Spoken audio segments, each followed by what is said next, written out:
Now students हम हमें define करना है threshold frequency. Threshold frequency is denoted by nu naught, और ये होती है वो कम से कम फ्रीक्वेंसी जिसके ऊपर अगर वो कम से कम फ्रीक्वेंसी जिस पे इलेक्ट्रॉन्स एमिट होते हैं। तो definition is that no photo electrons are emitted, photo electrons नहीं निकलते if the frequency of the light is less than a certain minimum frequency.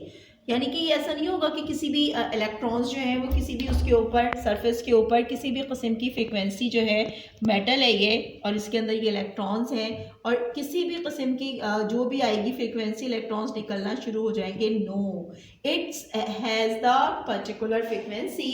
तो if the frequency of light is less than the certain minimum frequency, nu naught is known as the threshold frequency. Nu naught depends on the nature of the metal. It is different for different metal. Light from a source shines on a photosensitive cathode which emit electron. रोशनी जो कि source से आ रही थी, जब photosensitive cathode पे पड़ती है तो उसमें से इलेक्ट्रॉन्स निकलना शुरू हो जाते हैं। Another plate at a positive potential with respect to cathode act as a collector of photoelectrons. एक दूसरी प्लेट जो है वो जो कि पॉजिटिव पोटेंशियल पर है वो कैथोड के रिस्पेक्ट से वो कलेक्टर के तौर पे काम करती है photo electrons ejected from the cathode. बहुत सिंपल सी बात है कि रोशनी जो है वो सोर्स से निकल रही है, वो फोटो सेंसिटिव कैथोड पे पड़ती है जिसमें से इलेक्ट्रॉन निकलना शुरू हो जाते हैं, और दूसरी प्लेट जो है जो पॉजिटिव पोटेंशियल पे है with respect to the cathode collector के तौर पे काम कर रही है, ejected from the cathode. The two plates are sealed in a evacuated tube.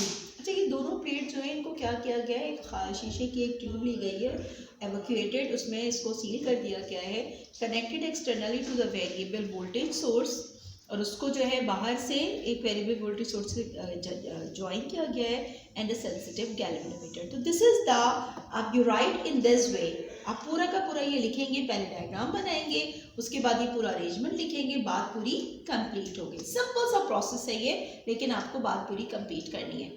और होता क्या है, light causes electrons from the cathode, रोशनी जो है वो की वजह से इलेक्ट्रॉन्स निकल रहे हैं कैथोड से। These electrons move across the tube to the positive collector and carry current through the tube.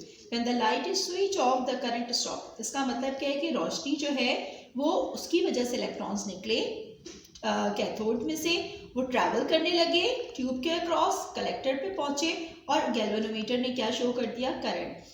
अच्छा, जैसे ही लाइट को स्विच ऑफ करते हैं करंट भी फ़ौरन ही स्टॉप हो जाता है। इसकी फर्दर एक्सप्लेनेशन हम अभी आपको बताते हैं, लेकिन एग्जाम में अगर आपको आएगा तो आपको ये लिखेंगे, आपको फुल मार्क्स मिलेंगे। नाउ स्टूडेंट्स, अब हम आपको ये बताना चाहेंगे कि ये टिपिकल अरेंजमेंट है for studying the different aspects of photo electric effect. यहाँ पे आपको दो ये मेटल्स नज़र आ रहे हैं। ये first metal is called the cathode, cathode is and it is called the anode is the positive. यानी कि ये वो प्लेट है जहाँ पे लाइट स्ट्राइक करेगी, और ये वो प्लेट है जहाँ पे इलेक्ट्रॉन्स जो हैं वो कलेक्ट होंगे। तो हम इसको कलेक्टर का नाम कहते हैं, और इस प्लेट को हम एमीटर का नाम कहते हैं। एक एमीटर है और एक कलेक्टर है। EMITTER, emitter is a plate from which electrons can eject, और दूसरी जो है वो कलेक्टर है, वो पॉइंट, वो प्लेट जहाँ पे इलेक्ट्रॉन जो है वो जमा होंगे। अब वेरीवर, अच्छा, ये इसको आपको एक बंद सी शीशे की एक नज़र आ रही होगी, it is called the evacuated glass tube. शीशे की एक ट्यूब है जिसके अंदर ये सारी की सारी अरेंजमेंट्स हैं, ये फोटो सेल्स, ये इस तरीके के ये दो प्लेट्स हैं, और ये ख़ास किस्म की मेटल्स की बनी हुई हैं, और यहाँ से आइए ये कहलाता है वेरिएबल सोर्स, यानी कि इसमें पोटेंशियल डिवाइडर लगा हुआ है। ये लो पोटेंशियल से हम इसको हायर पोटेंशियल की तरफ करते हैं। ये वेरिएबल है, ये क्या है, ये वेरिएबल, डिफरेंट इसकी वैल्यूज़ है, रियोस्टेट कह लीजिए आप, जो भी कह लीजिए। ये पावर सप्लाई है, यहाँ से जा रहा है, और ये galvanometer, it is used to detect the current, to detect the current, यानी कि करंट को बताएगा ये करंट इसके अंदर मौजूद है या नहीं।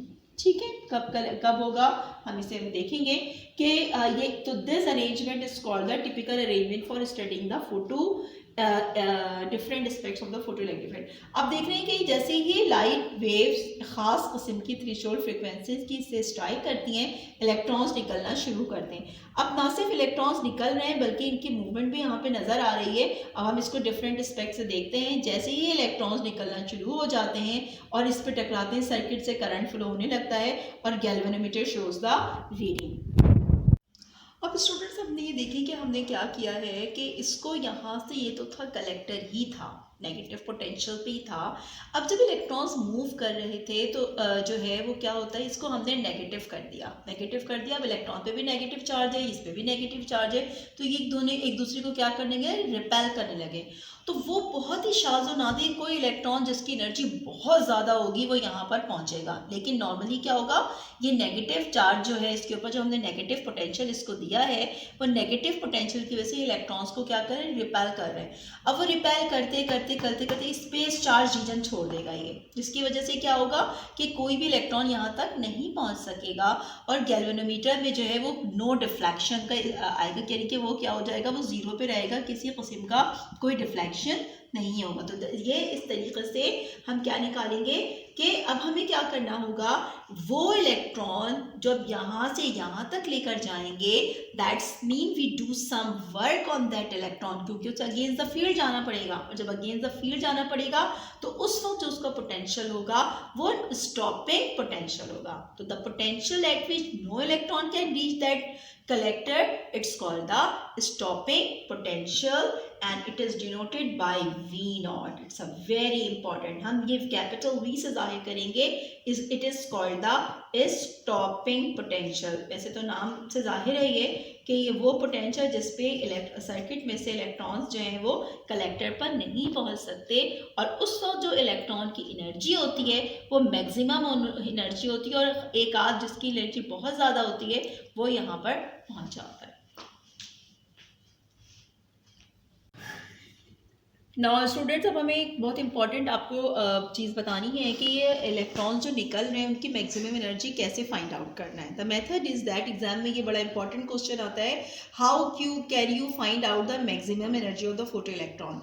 द मैक्सिमम काइंड की जो photo electrons is determine by reversing the battery in the circuit, यानी कि जो आपकी बैटरी आपकी जो सर्किट डायग्राम थी उसकी बैटरी की पोलैरिटी को आप चेंज कर देंगे, making collector more and more negative, जिसकी वजह से कलेक्टर जो है वो बहुत ज़्यादा नेगेटिव हो जाता है with respect to the cathode, till the current in the galvanometer disappear. अब देखिए ना, अभी मैं इसको एक्सप्लेन करती हूँ अभी आपको, ताकि करंट जो है वो गैल्वेनोमीटर में क्या हो जाता है, गायब हो जाता है। The maximum voltage required to stop the flow of current और stop the photo electron is called stopping potential. तो वो ज़्यादा से ज़्यादा वोल्टेज जो कि सर्किट में करंट के फ्लो को रोकने के लिए दरकार होता है वो स्टॉपिंग पोटेंशियल कहलाता है, और उसको हम कट ऑफ पोटेंशियल भी कहते हैं। It is denoted by V naught. आपने प्रीवियस चैप्टर में पढ़ा था कि इलेक्ट्रिक पोटेंशियल दरअसल क्या चीज़ होती है, work done per unit charge, यानी कि एक चार्ज के ऊपर जो काम किया जाता है वो उसका इलेक्ट्रिक पोटेंशियल कहलाता है। अब जाहिर है कि इलेक्ट्रॉन को भी हम क्या कर रहे हैं, जब हमने नेगेटिव पोलैरिटी दी तो इलेक्ट्रॉन्स को भी क्या हमें वर्क करना पड़ रहा है, and that work is called the, अगर हम क्रॉस मल्टीप्लाई करें तो work is the V naught multiply by e. V naught is the stopping potential, and we have already says that the work done and kinetic energy, both of the things are same. So work done is equivalent to the half mv square, and it is the kinetic energy is equivalent to v naught e, it is the maximum kinetic energy। ये तो मैंने आपको इसको बताया है कि जब आपसे एग्जाम में पूछा जाए तो how can you find out the, how can you calculate, how can you drive the maximum energy of photo electron, आपने इसको इस तरह से लिखना है। अभी मैं आपको इसका एक्सप्लेनेशन के बाद बताती हूँ कि इसकी वजह क्या थी, कैसा था, अभी मैं एक्सप्लेन करती हूँ।